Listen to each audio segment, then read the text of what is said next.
SRKP government PG college Kishangarh से मैं doctor पवन कुमार जांगीड़, सहायक आचार्य चित्रकला।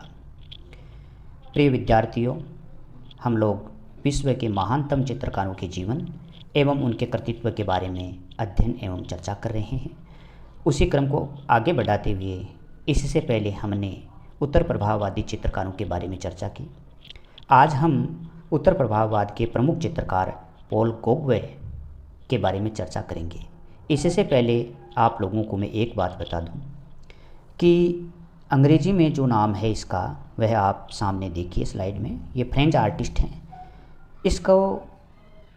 इसके उच्चारण में कई बार इसको पॉल गोगविन अथवा पॉल गोगवे के नाम से पुकारा जाता है। पॉल गोगवे का जन्म 1848 ईस्वी में हुआ। यहाँ आप देखिए, यह जो पोर्ट्रेट है पॉल गोगविन का है। फ्रेंच आर्टिस्ट हैं। पेरिस में इनका जन्म हुआ। 1848 में 7 जून को इनका जन्म हुआ और 1903 8 मई को इनकी मृत्यु हुई। लगभग 54 वर्ष का जीवन इन्होंने प्राप्त किया है। इन्होंने पेंटिंग, स्कल्पचर, एंग्रेविंग इन सब में कार्य किया। इनके पिता फ्रेंच पत्रकार थे एवं माता किसी पेरू देश के वंश की थी। दोनों ही समाजवादी विचार के थे। वे नेपोलियन के सत्तारूढ़ होते ही वे पेरू देश चले गए, जहां पॉल के पिता की मृत्यु हुई। आयु के 17वें साल में पॉल फ्रेंच व्यापारी जहाज पर नाविक की नौकरी करने लगे। इससे पहले इन्होंने 3 साल तक किसी कैथोलिक बोर्डिंग स्कूल में अध्ययन किया और उसके बाद में किसी इंस्टीट्यूट में प्रवेश भी लिया, लेकिन कला की इन्होंने कोई विधिवत शिक्षा प्राप्त नहीं की और 17वें साल में इन्होंने किसी व्यापारी जहाज पर नौकरी की। 7 साल नौकरी करने के बाद इन्होंने पेरिस के स्टॉक ब्रोकर के कार्यालय में नौकरी की एवं इसके 2 साल बाद उनका डेनमार्क के किसी लड़की से विवाह हुआ। अब सफल पारिवारिक जीवन के लिए आवश्यक सारी साधन संपत्ति इनको प्राप्त हो गई और सुखी सामाजिक जीवन के पथ पर वे अग्रसर हुए, प्रगतिशील हुए। फुर्सत के समय में गोगवे चित्रकला व हस्तकला में रुचि लेने लगे। इनका मकान मालिक एक मूर्तिकार था और उसके पास में एक कार्य कक्ष भी था। पॉल गोगवे उस कार्य कक्ष में काम करने लगे। इसके अलावा एमिल शुफानेम उनका एक सह कर्मचारी था, जो एक शौकिया चित्रकार भी था। उसने पॉल गोगवे को प्रभाववादियों से परिचय करवाया। इसी प्रकार काम्ये पिसारो ने गोगवे का चित्रकला में मार्गदर्शन दिया। पिसारो के साथ गोगवे प्रकृति चित्रण करने लगा। गोगवे को प्रभाववादी चित्र बहुत पसंद थे और उन्होंने माने, मोने, रेनवार, पिसारो, सेजान के चित्र भी खरीदे। जिन कलाकारों की कला में नए क्रांतिकारी तत्व होते हैं, उनको मान्यता के लिए परंपरागत विचार शक्तियों से संघर्ष करना पड़ता है। समय के साथ उनके विचारों की सत्यता का लोगों को धीरे धीरे पता चलता है। वह कला क्षेत्र में नए विचार प्रवाह को मान्यताएं मिलती हैं। उत्तर प्रभाववादी चित्रकारों को भी ऐसे ही संघर्ष करना पड़ा, किंतु उनके द्वारा दिए गए प्रदत्त नए मूल्यों से 20वीं शताब्दी की कला का कल्पनातीत रूपांतरण हुआ और उनमें से भी गोगवे ने यह सिद्ध किया कि यदि रंगों या रेखाओं के सहज गुणों का विचार करके उनके विशुद्ध रूप में वह कल्पनापूर्वक योजना की जाए तो कलाकृति सृजनात्मक व परिणामकारक हो सकती है। गोगवे नहीं चाहते कि रंगों का प्रयोग केवल छाया प्रकाश का आभास दिखाने के लिए किया जाए अथवा रेखा का प्रयोग केवल वस्तु की बाह्य आकृति को हूबहू अंकित करने के लिए किया जाए, गोगवे ऐसा नहीं चाहते। वे प्रभाववादियों के रंगांकन के संदर्भ में भी कहते कि कोई भी निश्चय के साथ नहीं कह सकता कि प्रभाववादी जो कलाकार हैं और इन्होंने जो चित्र बनाए हैं उनके रंग दृश्य के उसी समय के सही रंग है। यह सब रंग झूठ लगते हैं, निर्जीव से हैं। गोगवे ने सिद्ध किया कि सृजनात्मक कला में कलाकार के आंतरिक विचार महत्व रखते हैं, वास्तव सृष्टि का बाह्य रूप उसमें महत्व नहीं रखते। ऐसे विचार थे पॉल गोगवे के। आज हम उनको 2 वीडियो के माध्यम से अध्ययन करेंगे। पहले इस वीडियो में हम उनके ब्रितनी काल के बारे में और उनके कुछ प्रसिद्ध चित्रों के बारे में अध्ययन करेंगे। दूसरे वीडियो में हम उनके टाहिटी के चित्रों के बारे में अध्ययन करेंगे। इनकी कला का प्रभाव कई आधुनिक कलाकारों पर पड़ा, जैसे पाब्लो पिकासो, हेनरी मातिस। इनकी कला पर इनकी कला इनकी मृत्यु के बाद लोकप्रिय हुई। डीलर एम्ब्रोइज वोलार के प्रयासों से उनके द्वारा प्रदर्शित प्रदर्शनियों में गोगवे के चित्रों का जो प्रदर्शन किया गया उससे इनकी कला लोकप्रिय हुई। जीते जीत इनकी कला ज़्यादा लोकप्रिय नहीं हो पाई। पॉल गोगवे एक चित्रकार, मूर्तिकार, प्रिंट मेकर, सेरामिस्ट और लेखक के रूप में प्रतीकवादी आंदोलन में एक महत्वपूर्ण व्यक्ति रहे हैं। इन्होंने लकड़ी में उत्कीर्णन का कार्य भी किया है।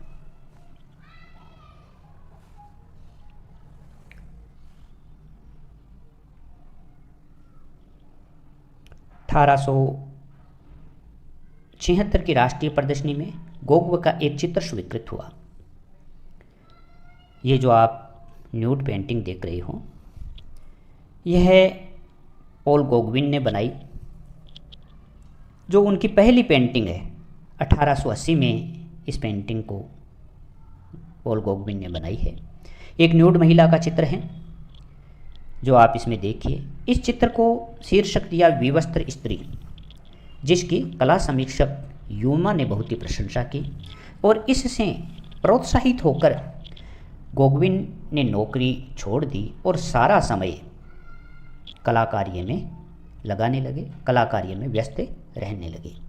इसके बाद कई कला दीर्घाओं का दौरा किया, उभरते कलाकारों का कार्य खरीदा, पेशारों से दोस्ती हुई। इससे जब ये पूरे दिन कलाकार्य में व्यस्त रहने लगे तो जब नौकरी इन्होंने छोड़ी तो पत्नी व सह कर्मचारियों ने इसका विरोध किया, परंतु पॉल गोगवे ने अपना संपूर्ण समय कला साधना में लगाने का निश्चय कर लिया। इसके पश्चात गोगवे सह परिवार रुआ रहने लगे और उसके बाद कोपेनहेगन चले गए। वहाँ उन्होंने चित्रों की प्रदर्शनी की, किंतु डेनमार्क की सरकार ने लोगों के विरोध को देखकर उनको बंद करवा दिया। पॉल गोगविन एक अजनबी व्यक्ति थे जिनके स्वभाव के बारे में कोई निश्चित मत व्यक्त करना कठिन है। उनकी मुखाकृति स्पष्ट व दृढ़ता के भाव लिए हुए थी। वे शरीर से मजबूत और स्वभाव से झगड़ालू व्यक्ति रहे हैं। साहसपूर्ण व रहस्यमय जीवन को पसंद करते। कलाकार के रूप में प्रसिद्ध होने पर वे अक्सर विचित्र पोशाकें पहनकर घूमते। उसके पश्चात 1885 में वे वापस पेरिस आ गए, लेकिन इससे पहले जो चित्र इन्होंने बनाए, जैसे आप इस स्लाइड में देखिए, ये 1879 के 1879 के कुछ चित्र हैं। जैसे विगार्ड में इनके द्वारा बनाया गया मार्केट गार्डन का चित्र है, ऊपर देखिए आप। इसके अलावा इसी समय का दूसरा चित्र है विंटर लैंडस्केप, जो नीचे हैं। साइड में जो चित्र हैं 1880-81 का बनाया हुआ है, मैडम गोगविन का है। और 1881 में इनके द्वारा वेरीगार्ड में जो गार्डन का चित्र है, ये उनके कुछ इस समय के चित्र हैं जिनको आप इन स्लाइडों में देख सकते हो। 1885 में वे वापस पेरिस आ गए और छोटा मोटा काम करने लगे, परंतु इस समय इनकी पत्नी इनसे झगड़ा करके चली गई और पारिवारिक जिम्मेदारियों से पॉल गोगवे पूर्णतया मुक्त हो गए। इसके पश्चात पॉल गोगवे पो आवा चले गए, जहाँ के प्राकृतिक वातावरण और सौंदर्य से वे प्रभावित हुए। ब्रितनी के चित्रों में गोगवे की प्रभाववाद से भिन्न निजी शैली का उदय स्पष्ट रूप से प्रतीत होता है। पोआवा में कुछ उत्साही नव कलाकारों का मंडल गोगवे के कला संबंधी विचारों से आकर्षित हुआ। वे गोगवे से कला की चर्चा करते और उनके कलाकृतियों का अध्ययन करके उनसे प्रेरणा लेते। आर्थिक स्थिति में कोई सुधार होने की आशा नहीं थी। इसके पश्चात मार्टिनिक द्वीप पहुँचे और वहाँ पे इन्होंने फिर से कुछ चित्र बनाए हैं। मार्टिनिक द्वीप में यहाँ पे जो इन्होंने चित्र बनाए उसमें ये जो चित्र हैं वुमेन बाथिंग, महिलाओं का स्नान, यह कुछ चित्र उनके फ्रांस के समय के भी हैं जो आप इन स्लाइड्स में देख सकते हो। इसके अलावा ब्रेटन गार्ड, ब्रेटन बाथर, ये उनके उस समय के कुछ चित्र हैं जो फ्रांस और मार्टिनिक के द्वीप में बनाए गए चित्र हैं। मार्टिनिक द्वीप में लगभग 2 दर्जन चित्र बनाकर गोगवे वापस पेरिस लौट गए थे। ये मार्टिनिक द्वीप का जो चित्र है आप इसमें देख सकते हो, ये चित्र यहाँ का है। और ये जो चित्र है उसके बाद में जब वापस फ्रांस आई उस समय के कुछ चित्र हैं जो मैंने आपको बताए। जो मार्टिन द्वीप है यहाँ पे जो चित्र बनाए उन चित्रों पर उष्ण कटिबंधीय प्रदेशों के सतेज रंगों व स्पष्ट आकारों का परिणाम है। वह चित्र पेरिस काल की प्रभाववादी शैली से भिन्न स्वतंत्र शैली में बनाए गए। या आप इनमें देखिए, गोगवे ने अब आकारों को गहरी बाह्य रेखा से परिसीमित करके चमकीले समतल रंगों से चित्रण करना आरंभ किया एवं यह उनकी स्वतंत्र अंकन पद्धति की प्रमुख विशेषता बन गई। वे संश्लेषणवाद पर जोर देते और अपने विचारों को सैद्धांतिक रूप देकर दृढ़ता से एवं सरलता व निर्णय के साथ कहते, जिससे जो नव कलाकार हैं उनके लिए वे प्रेरणा के स्थान बन गए, प्रेरणादायक बन गए।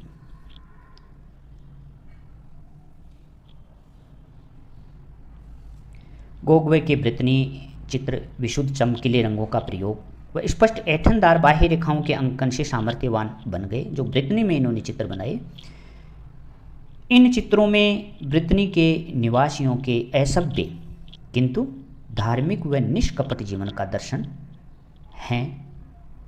ब्रितनी काल के गोगवे के चित्रों में जैकोब का देवता से द्वंद्व युद्ध, यह बहुत ही प्रसिद्ध चित्र है। इस चित्र का संयोजन बड़ा अनोखा है।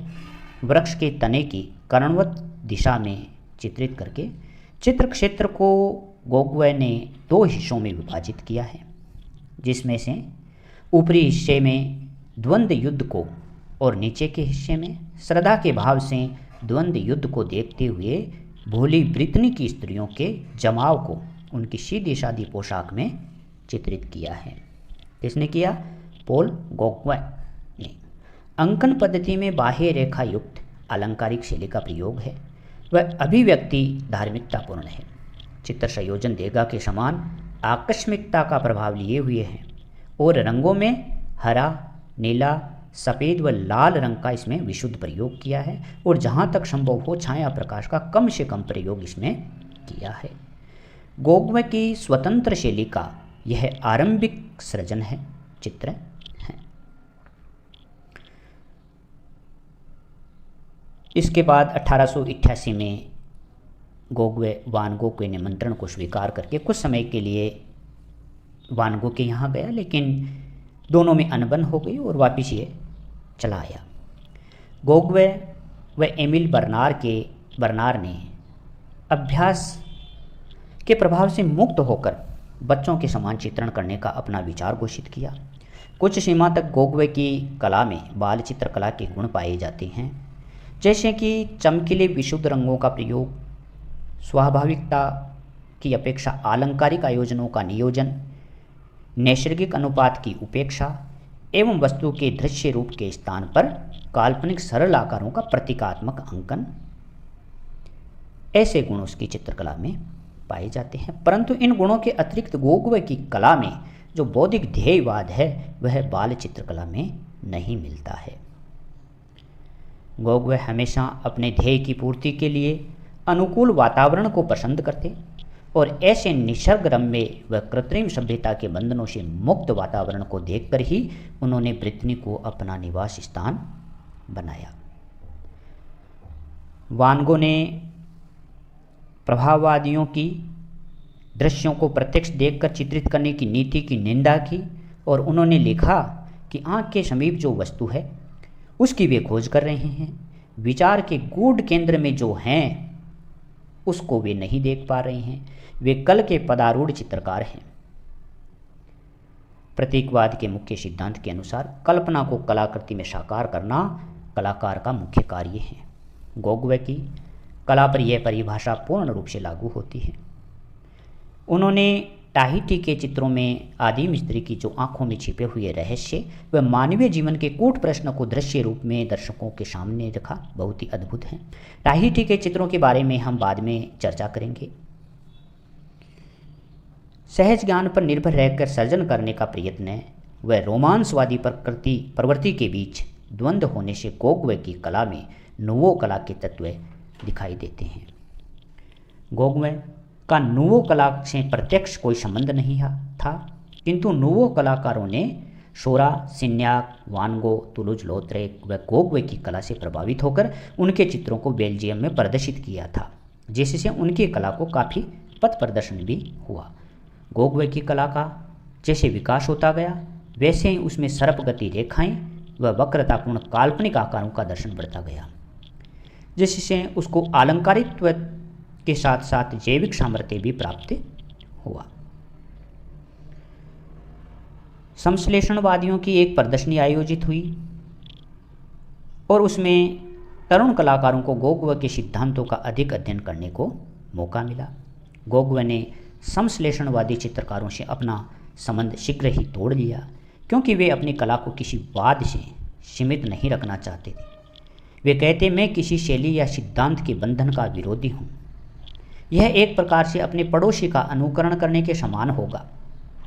मेरा उद्देश्य केवल परंपरागत बंधनों से कला को मुक्त कराना है, और इसी विचार से उन्होंने चित्रण किया।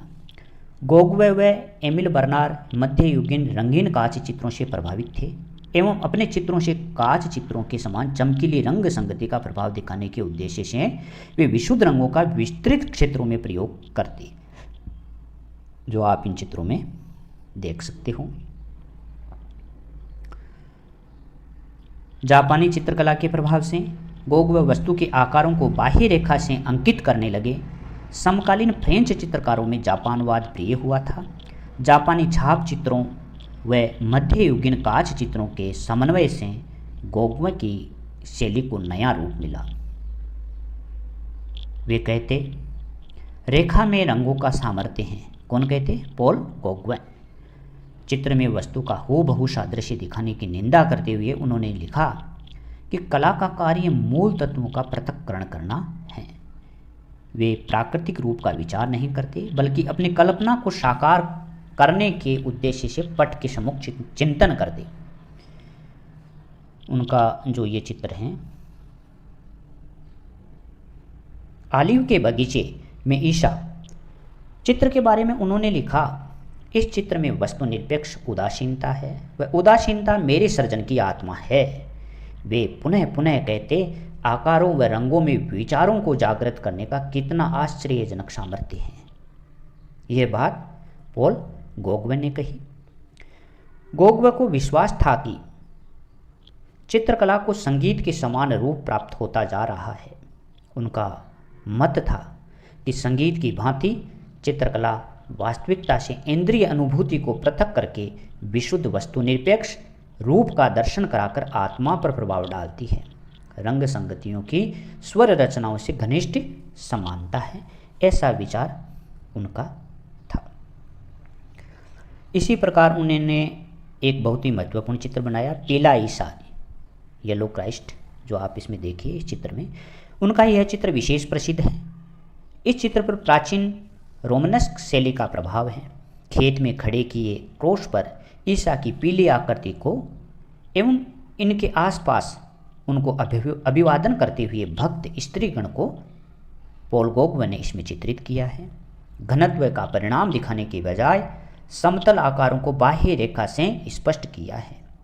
वह दूरदर्शी लघुता के स्थान पर इसमें काल्पनिक रेखाओं से संयोजन किया है।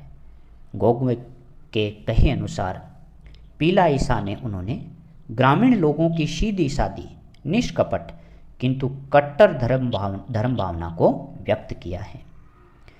चित्रण पद्धति के बारे में अपने विचारों को स्पष्ट करते हुए उन्होंने लिखा, कला में गूढ़ जीवन का प्रकटीकरण होता है। इस जीवन को अनुभव करने के लिए प्रकृति में जा सकते हो, किंतु वहाँ स्वप्न देखो, वह सृजनशील बनो। पीला ईसा में भी ऐसे ही स्वप्निल दृश्य का प्रभाव देखा जा सकता है। गोगवे अपने विचारों को बहुत ही परिणामकारक ढंग से व्यक्त करते। प्रत्यक्ष देखकर चित्रण करने के बारे में वे कहते, आपके पास मॉडल का होना अच्छी बात है, किंतु यदि आप उसका चित्र बनाना चाहते हो तो उस पर पर्दा डाल दो, जिससे बना हुआ चित्र आपका निजी होगा, उसमें आपकी भावनाएं चित्रित होगी। ऐसे विचार पॉल गोगवे के रहे हैं। इस प्रकार आज हमने उनके कुछ चित्रों के बारे में और जीवन के बारे में चर्चा की है।